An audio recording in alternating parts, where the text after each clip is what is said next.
Hello and welcome to cEDH Portuguese League. Before we start, a quick reminder. If you like our content or maybe want to participate in our future events, remember to follow us on Facebook and Instagram to check out for new information about us. This week we have an amazing gameplay and the last before the finals, featuring SplitSecond's late, piloting Tasigur the Golden Fang. This is a heavy control deck that seeks to control his opponents while looting his own deck to achieve either an infinite mana combo or Thoracle line. Abreu piloting Kenrith the Return King, an adaptive deck that seeks to assemble a Thoracle line, or if the game gets too grindy, an infinite mana loop to draw out its deck. Pina piloting Najeela the Blade Blossom. This is a combat focused deck that takes advantage of Najeela to generate not only a lot of tokens, as to create multiple combat phases. Agostinho is piloting Birgi, God of Storytelling. This is a proactive storm deck that takes advantage of Birgi's ability to use her as ritual that allows the deck to chain multiple spells in a single turn. Late kept a starting hand with an Ancient Tomb and a Tropical Island for lands, an Arcane Signet for ramp, Delay for interaction, a Peer into the Abyss to go off, a Wish Claw Talisman and a Vampiric Tutor to fetch for protection. Abreu also kept his first hand with a Bayou, an Exotic Orchard and a Windswept Heath for lands, a Swords to Plowshare and an Abrupt Decay for interaction, a Mystic Remora and a Brainstorm for card advantage. Pina mulliganed twice, and kept a starting hand with a Volcanic Island and an Exotic Orchard for lands, a Simian Spirit Guide and a Mana Crypt for early ramp, a Veil of Summer and a Dranith Magistrate to slow down its opponents. Agostinho also mulliganed twice and kept his first hand with a Mountain, a Chrome Mox for ramp, a Gamble to fetch for a piece of the combo, a Dual Strike, Cathartic Reunion and a Warlord's Fury to either go off or as interaction.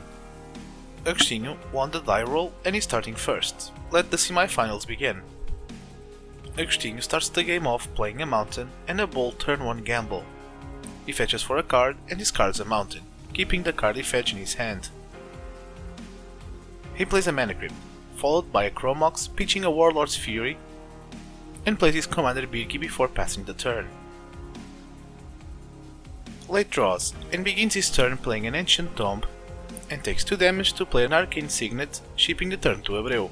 On his turn, he plays a Windswept Heath, takes 1 damage to fetch for a Tropical Island.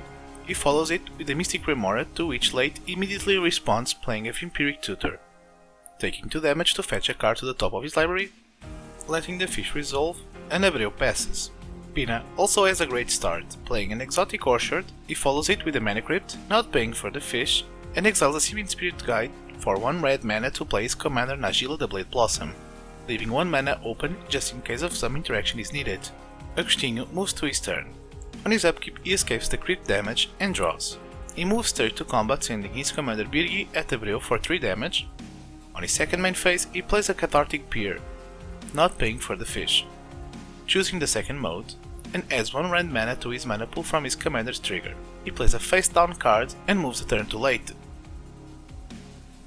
He begins his turn playing a Tropical Island and decides to play a Rhystic Study, losing 2 life and also not paying for the fish. Abreu draws and the Rhystic Study resolves. Late then ships the turn. At the beginning of Abreu's upkeep he decides to keep the fish around for a little more time. On his main phase he plays an Exotic Orchard. He takes a moment to think on what to do next, but ends up passing, discarding down to 7 while saving some interaction in hand. On Pina's upkeep he flips a coin and escapes from the crit damage. He plays a Volcanic Island. He follows it with a Dockside, paying for the Rhystic. The Dockside resolves and Pina plays a Dranith Magistrate, again paying for the Rhystic. He moves to combat, attacking with Najeela, triggering it, creating a token, and sending them both at Abreu for 4 damage. After damage resolution, Pina ends his turn. Agostinho moves to his turn. He plays a Mountain and passes. Late draws, and on his main phase he plays a Birds of Paradise and ends his turn. In Late's end step, Abreu plays a Brainstorm, not paying for the Rhystic Study. The Brainstorm resolves and Abreu goes to his turn. On his upkeep he decides to keep the fish, hoping to draw some more cards. On his main phase he plays a Verdant Catacombs and ships the turn to Pina. On his upkeep he loses the flip and takes 3 damage from the crypt. He moves straight to combat, sending the token at Abreu and Najeela at Late. Najeela triggers and 2 more tokens are created this time, both of them attacking Abreu. They take the damage and Pina ships the turn to Agostinho. On his upkeep he rolls a die and escapes the crit damage. On his main phase he simply plays a Dragon's Rage Chandler, paying for the Rhystic Study, and adding 1 red mana to his mana pool and ships the turn to Late. He draws. He plays an Island, followed by a Dothy Voidwalker, and passes. On his end step, Abreu forgets about Lothi's ability and takes 1 damage to fetch for a Scrubland, exiling his Verdant Catacombs with a Void counter. Abreu moves to his turn, and on his upkeep he decides to let the fish go. He plays a Bayou, and decides to end his turn, saving some interaction in hand. Pina moves to his turn, and on his upkeep once more he tosses a coin but loses the flip, and takes 3 damage. On his main phase he plays a Breathing Pool and tap, taking 2 damage, and moves straight to combat, sending Najeela and the 3 tokens at Agostinho. Najeela triggers and creates 4 more tokens, all of them 2 attacking Agostinho. He blocks Najeela with his commander Birgi, and one of the tokens with Dragon's Rage Channeler. Both Birgi and Najeela die, and Agostinho takes 6 damage. On Pina's second main phase, he plays his commander again, paying for the Rhystic Study, and ends his turn. Agostinho moves to his turn, and on his upkeep he rolls a die and takes 3 damage, this time from the Mana Crypt. On his main phase, he plays a mountain, and moves to combat, sending his Dragon's Rage Channeler at Pina for 3 damage. He takes it, and Agostinho moves the turn too late. He starts the turn playing an Imperial Seal, taking 2 damage to fetch for a card to the top of his library. Afterwards, he activates Lothi's ability to play a card from the exile. He chooses to play Mystic Remora, but Abreu in response plays a Mystical Tutor, paying for the Rhystic Study, to fetch for a Demonic Tutor to the top of his library, letting the fish resolve, and late moves the turn.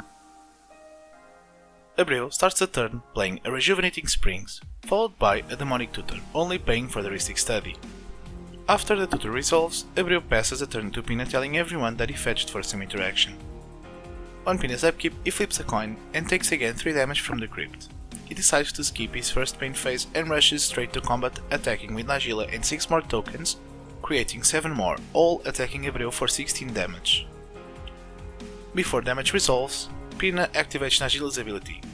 After damage resolves, he gains 16 life and moves to his second combat phase, sending Najeela and 13 tokens at late, creating 14 more, all at late, gaining 16 life and killing him this way. After that, Pina ends his turn. Agostinho moves to his turn. On his upkeep, he escapes from the crit damage, and on his main phase, he plays a Overmaster, triggering his Dragon's Rage Channeler to surveil 1 card.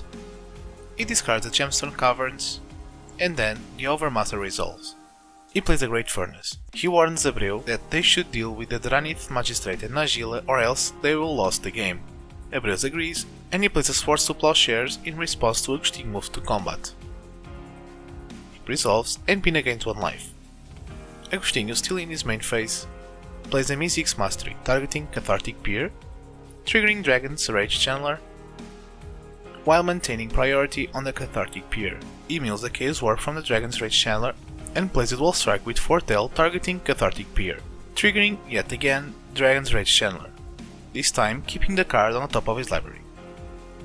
The first copy of the Cathartic Pier targets a token, and the second one targets Najeela. They both resolve, and Agostinho moves to combat, sending his Dragon's Rage Channeler at Pina for 3 damage, and finally ships the turn. Abreu draws, and simply plays a Flooded Strand. Pina starts his turn with a Crypt trigger on the stack, escaping without taking any damage.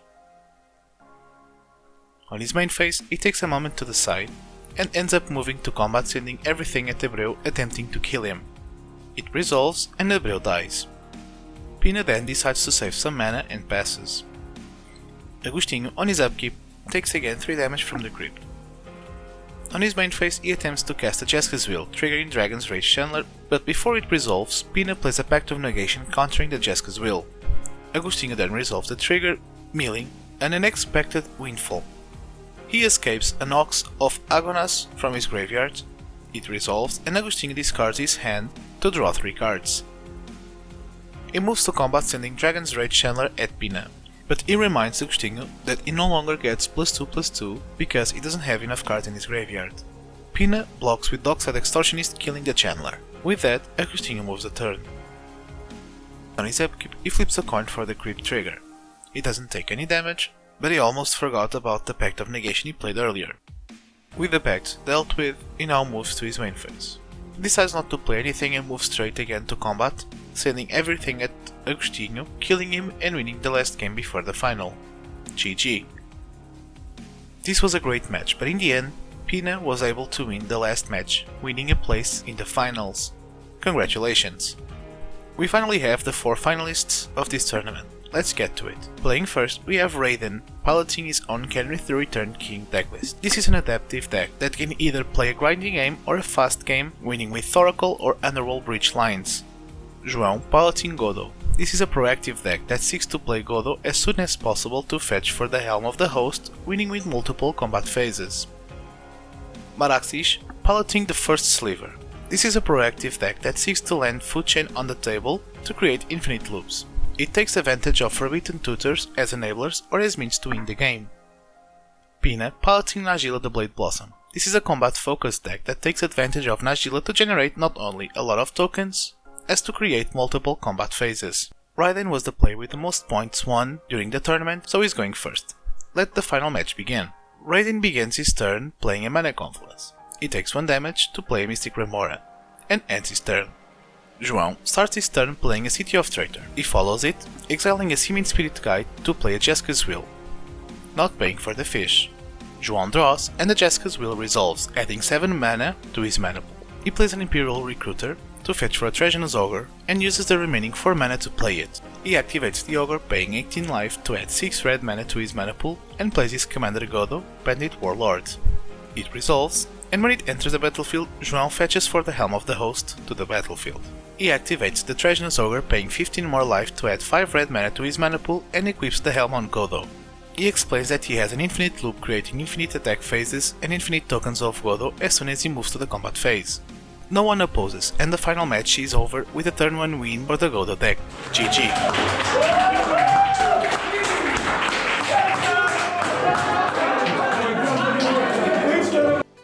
With Godo equipped with the Helm of the Host, João can now go to the combat phase, triggering the Helm of the Host to create a non-legendary copy of Godo, with Ace to attack. Due to Godo's second ability, he can create infinite combat phases, creating a new Godo in each of those combat phases and kill its opponents. Congratulations João for the first place on the Battle for the Plateau tournament. As always, if you like our content, don't forget to like and subscribe.